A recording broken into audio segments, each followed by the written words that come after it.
नमस्कार इतिहास के शौकीनों। आज हम पाकिस्तान और इजराइल के कम चर्चित मगर बेहद दिलचस्प रिश्ते की कहानी में गोता लगा रहे हैं। सीट बेल्ट बांध लीजिए क्योंकि यह सफर उतार चढ़ाव से भरा है।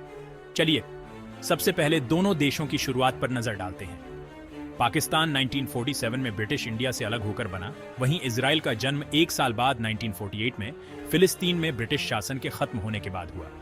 दोनों मुल्क अपने पेचीदा इतिहास और टकरावों से उभरे, लेकिन उनके रास्ते काफी अलग हो गए।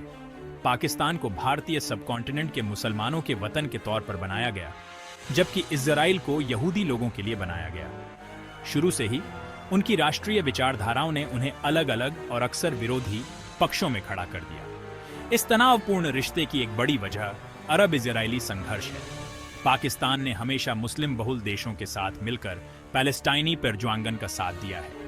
पाकिस्तान के अरब देशों के साथ गठबंधन ने इस रुख को और मजबूत किया, क्योंकि वे देश ऐतिहासिक रूप से इजराइल के खिलाफ रहे हैं। लेकिन यहां बात और भी दिलचस्प हो जाती है। औपचारिक राजनयिक संबंधों के न होने के बावजूद पाकिस्तान और इजराइल के बीच गुप्त बातचीत की खबरें आती रही हैं। मिसाल के तौर पर 2005 में दोनों देशों के विदेश मंत्री तुर्की में सार्वजनिक रूप से मिले, जो एक असाधारण और महत्वपूर्ण घटना थी। फिर बात आती है न्यूक्लियर एंगल की। पाकिस्तान के परमाणु कार्यक्रम को क्षेत्रीय उतार चढ़ाव को देखते हुए इजराइल अक्सर चिंता से देखता है।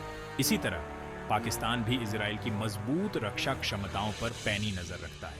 ये आपसी शक उनके रिश्ते में जटिलता की एक और परत जोड़ता है। दिलचस्प बात यह है कि हाल के वर्षों में इस गतिशीलता में कुछ बदलाव आए हैं।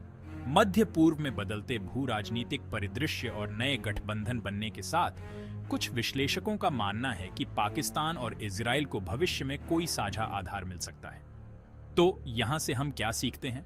पाकिस्तान और इजराइल का रिश्ता इतिहास, विचारधारा और भू राजनीतिक रणनीतियों से बुना एक जटिल कपड़ा है। यह दो राष्ट्रों की कहानी है जो अलायंसों और कॉन्फ्लिक्टों के जाल में फंसे हैं, रास्ते में कुछ अप्रत्याशित मोड़ों के साथ। इस ऐतिहासिक सफर में मेरे साथ आने के लिए शुक्रिया। अगर आपको यह वीडियो पसंद आया तो लाइक, शेयर और इतिहास की और भी दिलचस्प कहानियों के लिए सब्सक्राइब करना न भूलें। अगली बार तक अपनी जिज्ञासा को जिंदा रखें।